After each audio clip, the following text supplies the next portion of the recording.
দেহ তুলসী কবি। প্রভু, আমি তো তোমায় কিছু দিতে পারিনি। আমি দেখেছি, আমি নিজেও দিয়েছি যে তুলসী পত্র চয়ন করে তোমার চরণে না দিলে তুমি সন্তুষ্ট হও না। তাই আমি চিন্তা করেছি আমি ওই তুলসী পাতা তোমার চরণে দিব না, আমার দেহটাকে তুলসী করে আমি তোমার চরণে অর্পণ করি। আর আমি কিচ্ছু চাই না, আর আমি কিচ্ছু চাই না।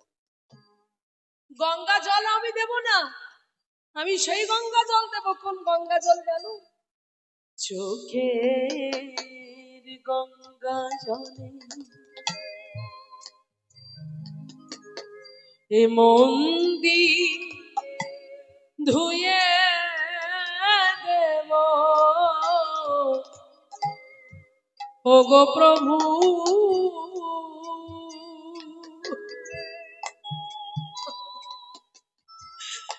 নয়নাবিরা আমায় দয়া করো, নব ঘনশ্যাম এ দেহ তুলসী করে তবু পায়ে সমর্পিব।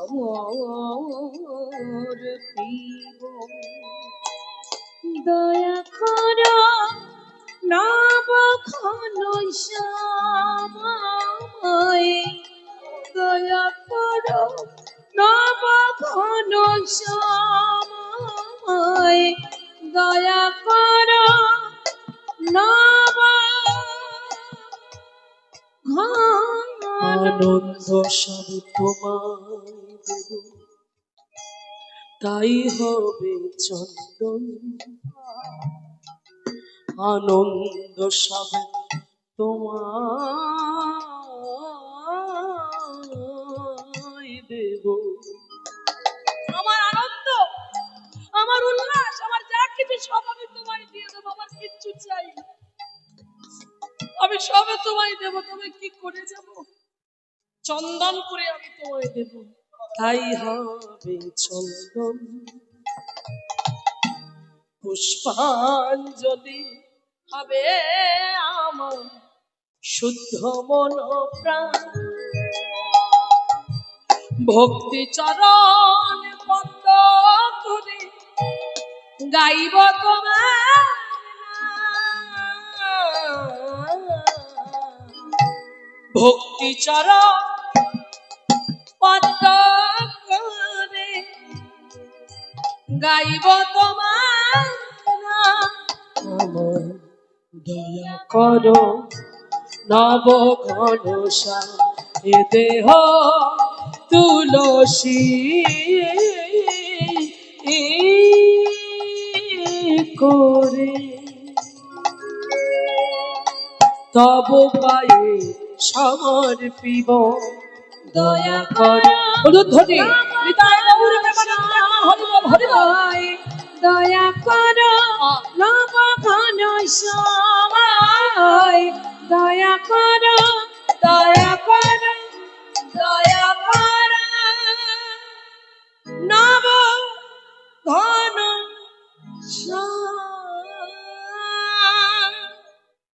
আজ সেই রঘুনাথ বন্দি দশায় যখন নয়ন জলে বক্ষ ভাসিয়ে কাঁদছে মা।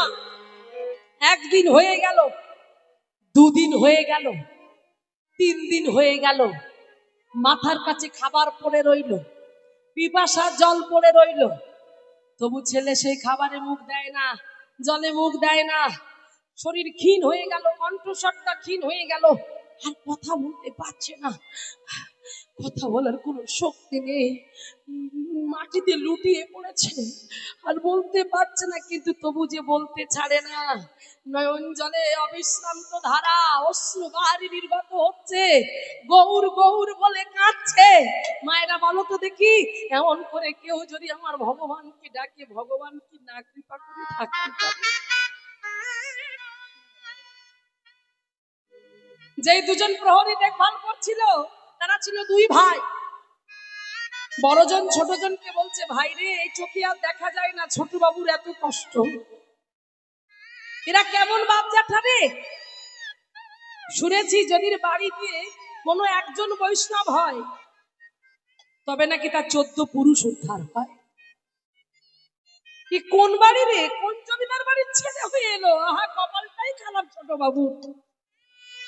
এমন বাড়িতে জন্মগ্রহণ করলো যেখানে হরিনাম করলে নাকি বন্দী হয়। হায় হায় হায়, ছোট বাবু তোমার ভাগ্যটাই খারাপ। তবে শোন ভাই, আজ আমি চিন্তা করেছি, যা হয় হয়ে যাক, আজ ছোট বাবুর এই কষ্ট দেখা যায় না, আমি ছোট বাবুকে আজ রাতেই ছেড়ে দেব। দাদা, কি বলছিস তুই? তুই যদি এই ছোট বাবুকে ছেড়ে দিস তাহলে বুঝতে পারছিস আমাদের মৃত্যু হতে পারে, আমাদের আমাদের মেরে ফেলতে পারে। মৃত্যু হয় হোক ভাই, মৃত্যু হয় হোক, মৃত্যু ভয় আমি ভয় পাই না। শোন, জীবনে আমি জানি জন্ম যখন হয়েছে মৃত্যু একদিন হবেই হবে, আজ না হয় কাল। কিন্তু ওরে ভাই, জীবনে তো অনেক পাপ করেছি, জীবনে অনেক খারাপ কাজ করেছি, জীবনে একটা ভালো কাজ করতে গিয়ে যদি মৃত্যু হয়, ওপরে গিয়ে ভগবানকে বলতে পারবো একটা ভালো কাজ করতে গিয়ে আমাদের মৃত্যু হয়েছে। এই আজকে রাতে যা হয় হোক, ছোট বাবুকে ছেড়ে দেব। এই বলে কি করলেন, এই বলে দেখুন সেই রাত্রিবেলা দুই ভাই দুই প্রহরী ধীরে ধীরে ওই অন্ধকার ঘরের মধ্যে প্রবেশ করেছে, যে ঘরে রঘুনাথকে বাঁধা আছে। মায়েরা মন দিয়ে আস্বাদন করো। এইবারে যখন সেই ঘরে দুই ভাই সবাই ঘুমিয়ে পড়েছে, গভীর রাত, রাতের অন্ধকারে ধীরে ধীরে প্রবেশ করলো ওই অন্ধকার ঘরে। আর অন্ধকার ঘরে প্রবেশ করেছে, আর এদিকে খাওয়া নেই, পিপাসা নেই, কণ্ঠস্বর ক্ষীর হয়ে গেছে, ধুলার মধ্যে গড়াগড়ি দিচ্ছে, সোনার বরণ যেন মলিন হয়ে গেছে, তবু বদনে ছাড়ছে না গৌরের নাম। সদা সর্বদাই বলে বলে ডাকছে গৌর গৌর বলে, নয়ন জলে বক্ষ ভাসিয়ে কাঁদছে গৌর গৌর গৌর হে গৌর গৌর গৌর হে গৌর গৌর গৌর গৌর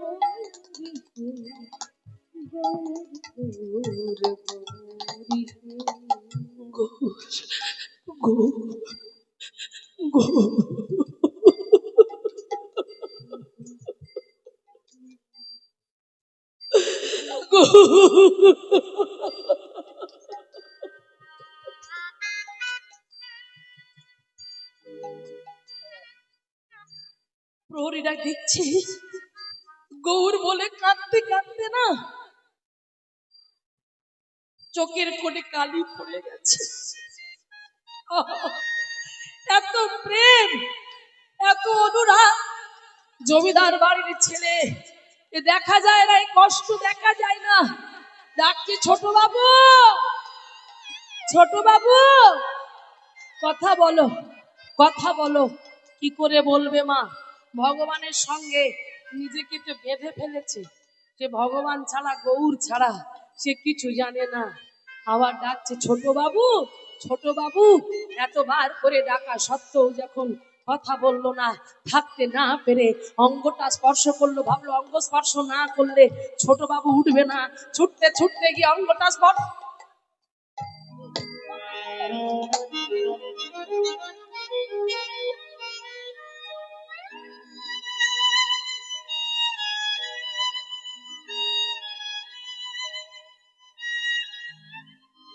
যে অঙ্গটা স্পর্শ করেছে না, সঙ্গে সঙ্গে রঘুনাথ চোখকে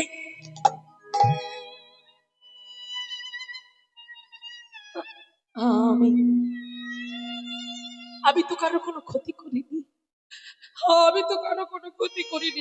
আমাকে আমাকে আমার মতো করে ছেড়ে দাও, আমাকে গৌর নাম করতে দাও। ছোট বাবু শান্ত হও। এই রাত্রিবেলা তোমার কাছে আমরা কেন এসেছি জানো? কেন এসেছো শোনো।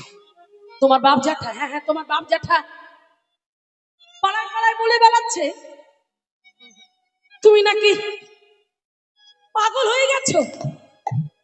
কি বললে? আর একবার বলো। আমার বাপ জ্যাঠা বলে বেড়াচ্ছে কি কি কি তুমি নাকি পাগল হয়ে গেছো। পাগল? আমি আমি পাগল, আমি আমি পাগল, আমি আমি পাগল, আমি গৌর প্রেমে পাগল, আমি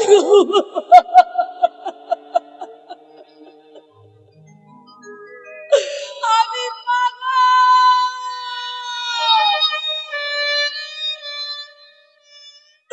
আমি পাগল হতে চাই।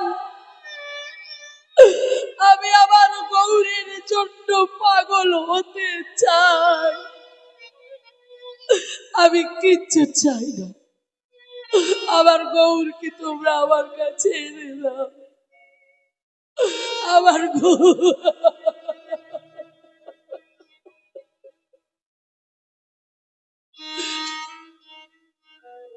দেখুন মায়েরা, ভগবানকে ভালোবাসলে কি হয় দেখো, অষ্টসাত্ত্বিক বিকার ভাব এসে গেছে, পাগলের মতো করছে বন্দি অবস্থায়, অঙ্গটা বাঁধা, দেহ বাঁধা, হাত বাঁধা, পা বাঁধা, তবু সেই অবস্থাতে বলছে আমার গৌর কোথায়।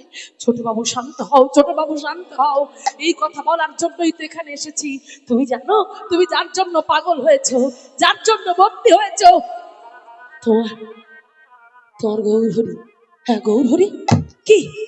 তোমার গৌর হরি? আরে বলো না আমার গৌর হরি কি? তোমার গৌর হরি অদ্বৈত আচার্যকে শান্তিপুরে এসেছি গৌর।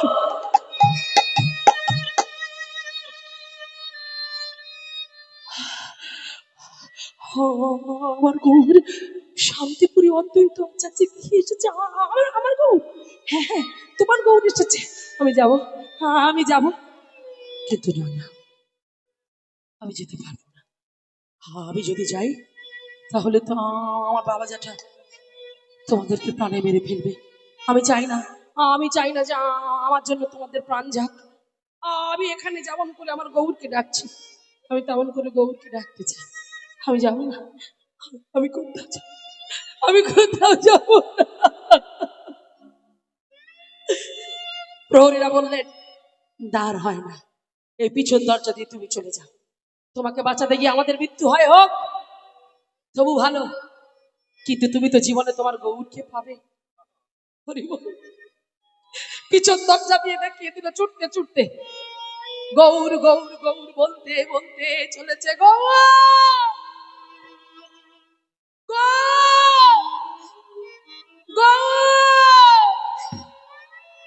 গৌর বলতে বলতে বলতে ছুটতে ছুটতে গিয়ে আছাড় খেয়ে বললেন আমার গৌর হরির চরণে। কে? চিনতে পারছো না প্রভু? আমি সেই কাঙাল রঘুনাথ।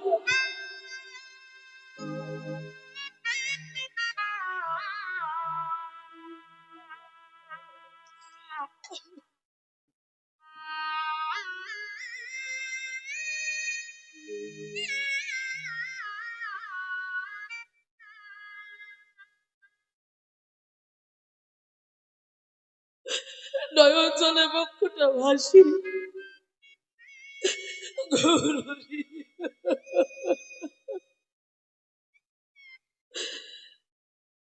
গৌরহরি দেখছে, আহা এই ভাবটাই তো চাই রঘুনাথ। রঘুনাথ, ভগবানকে পাওয়ার প্রতি তোমার এত আকুলতা, তোমার এত ব্যাকুলতা, তোমার এত প্রেম, দেখো সব কিছু ত্যাগ করলো, চাইলো না বাড়ি গাড়ি টাকা পয়সা, কোনো কিছু মায়া করলো না। জগতে যারা মহাজন আছে, পদকর্তা আছে না, তারাও ঠিক এমন করে সব কিছুর মায়াকে ছেড়েছে। কেন জানো? তারা বুঝে গেছে কোনটা আসল সম্পদ। এই ভক্তিবিনোদ ঠাকুর একটা জায়গায় সুন্দর করে বলে গেছে, প্রভু তব পদ যুগে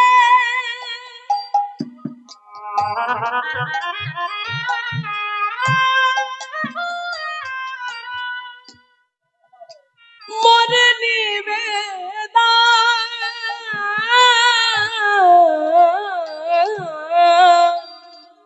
প্রভু তব পদ যোগে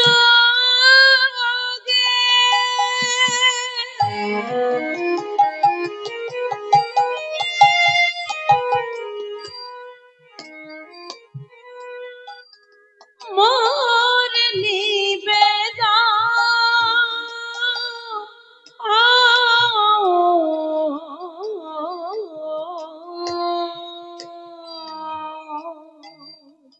নাহি মাগি দেহ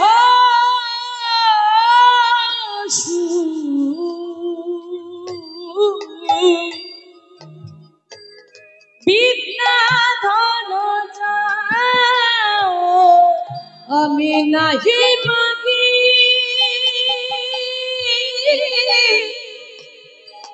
দেহ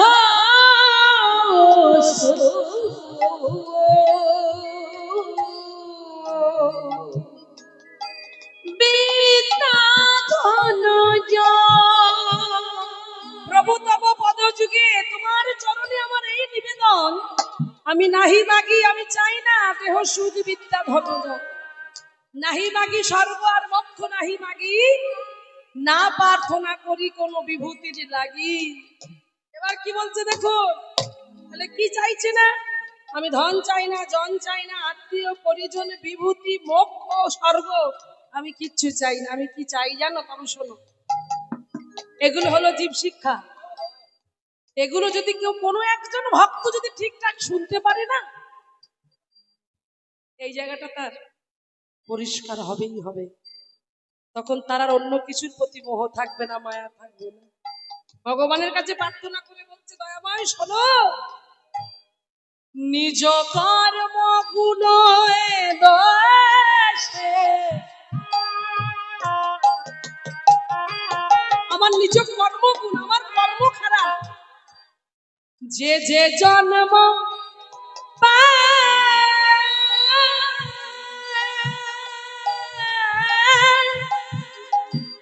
জনমে জনমে যেন তব গুণ গায়, নিজ কর্ম গুণ দোষে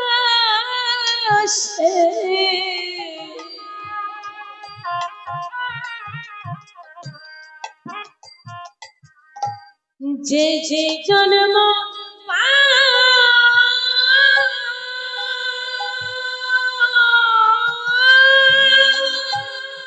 জন্মে জন্মে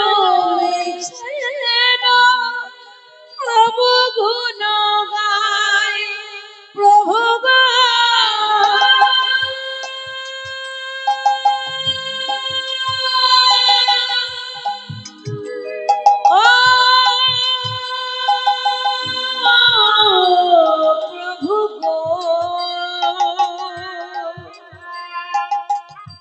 ও গো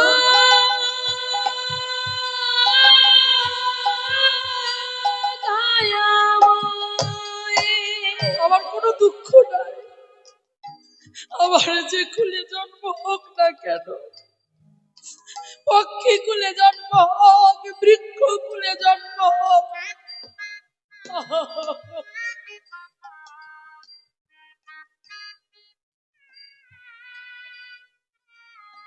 কীট কুলে জন্ম হোক, আমার যেখানে যেভাবে জন্ম হোক না কেন, আমার কর্ম খারাপ, আমার ভাগ্য মন্দ, আমি ভালো কাজ করতে পারিনি, আমি খারাপ কর্ম করেছি, আমার আমার কুকুর কুলে জন্ম হলো, আমার ওই কৃমি কুলে জন্ম হলো, আমার বৃক্ষ কুলে জন্ম হলো, আমার যেখানেই জন্ম হোক না কেন, যেভাবেই জন্ম হোক না কেন, আমি যেন জনমে জনমে আমি তোমার গুণ কীর্তন গাইতে পারি, আর কিচ্ছু চাই না। এই প্রার্থনা ভগবানের কাছে করবেন। হরি বল, হরি বল। নিজ কর্ম গুণে দোষে আমি যে যে জন্ম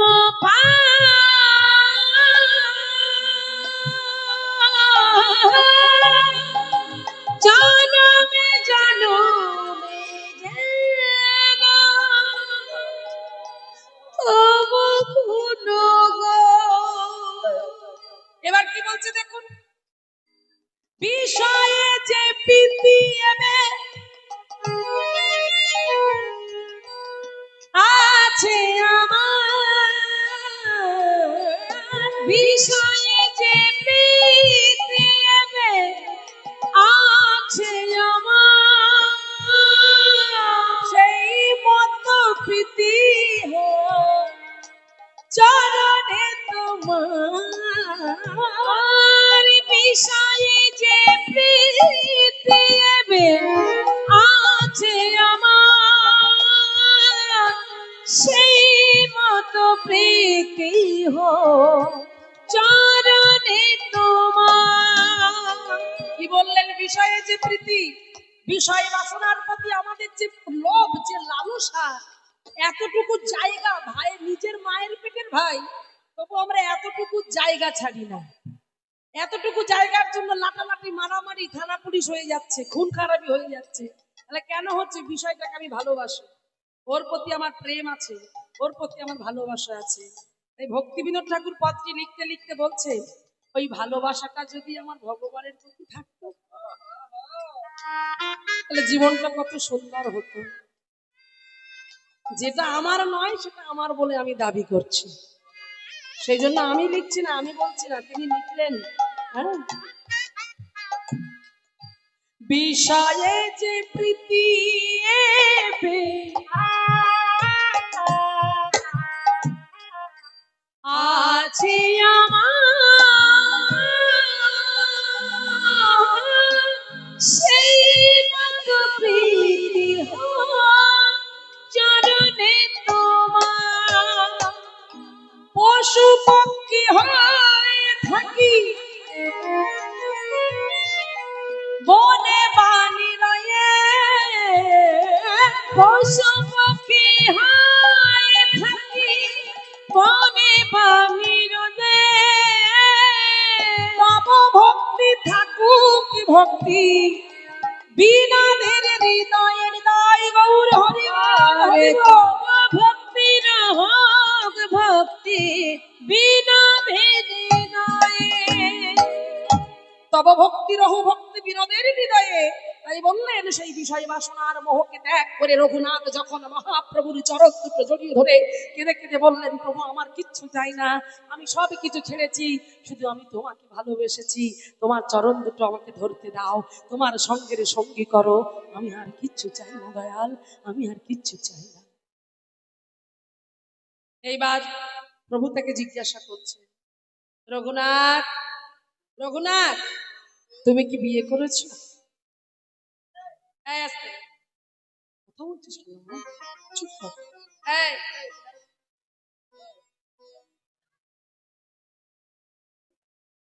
ও যদি একটাও কথা বলে আমাকে বলবি। এবার দেখুন, এবার যখন এই কথা বলেছে, ধরে নিয়ে যাব, এদিকে সেই রঘুনাথ কি করলো দেখুন। এবার যখন বলছে আমি আমি বিয়ে করতে চাইনি, আমাকে জোর করে বিয়ে দেওয়া হয়েছে, বললো তার মানে তুমি সংসারী, তার মানে তুমি বিবাহিত, তোমার সংসার আছে, মা আছে, বাবা আছে। শোনো রঘুনাথ, মরকট বৈরাগ্য না করিও লোক দেখাইয়া, যথাযোগ্য বিষয় ভুঞ্জ অনাসক্ত হইয়া। বানরের মতো বৈরাগ্য দেখিও না, ঘরের ছেলে ঘরে ফিরে যাও, সংসারটা ভালো করে করো, জগন্নাথের কৃপা হলে তোমার সঙ্গে আমার দেখা হবে। তাহলে মায়েরা বলুন তো, কবার দেখা হলো? বাহ, দুবার। কৃপা কিন্তু হলো না, দুবার দেখা হলো, কৃপা হলো না। এদিকে কি হলো? রাধে। এদিকে সেই রঘুনাথ বাড়ির ছেলে যখন বাড়ি ফিরে এলো, পড়বে তো পড়বে, এইবার পড়েছে ওই জ্যাঠামশার সামনে আবারও, দেখুন কৃপা হচ্ছে কিনা। এবার রঘুনাথকে জিজ্ঞাসা করছে, রঘুনাথ তুমি বারবার পালিয়ে যাও কোথায়? আসতে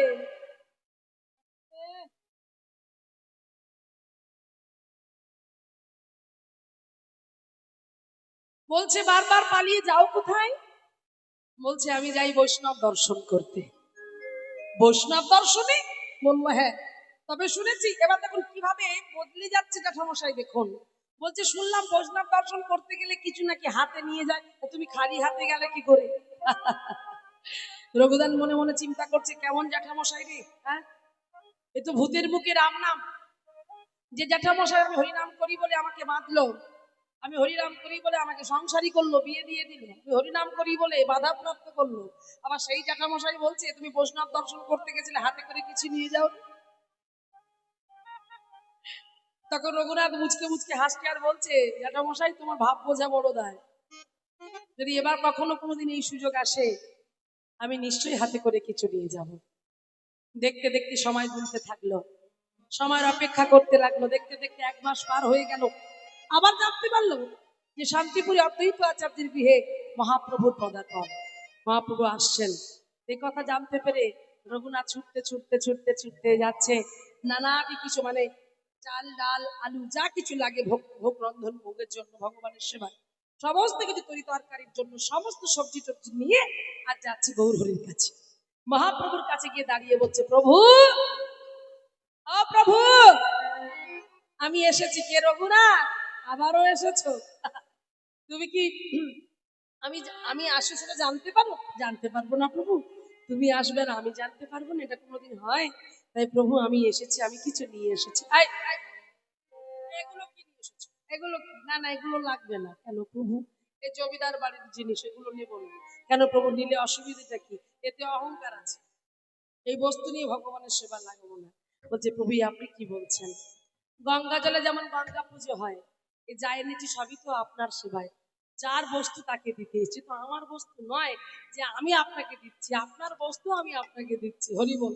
নরোত্তম দাস ঠাকুরের একটা বিখ্যাত পদ আছে, যেখানে বলছে, কি দিব কি দিব বন্ধু, কি দিব আমি, কি দিব কি দিব বন্ধু, কি দিব আমি, কি দিব কি দিব বন্ধু, কি দিব আমি, যে ধন তোমায় দেব সেই ধন তুমি, যে ধন তোমায় দেব সেই ধন তুমি, তুমি তো আমারই বন্ধু।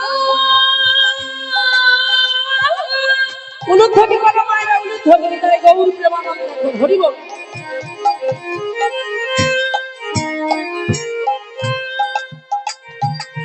সকলে তোমারি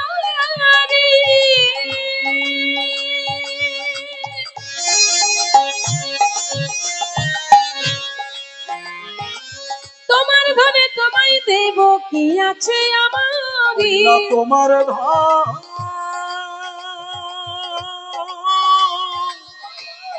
তোমায় দেব কি আছে আমারি, তোমার ধনে তোমায় দেব কি আছে আমারি, তোমার ধন তোমায় দেব কি আছে আমার।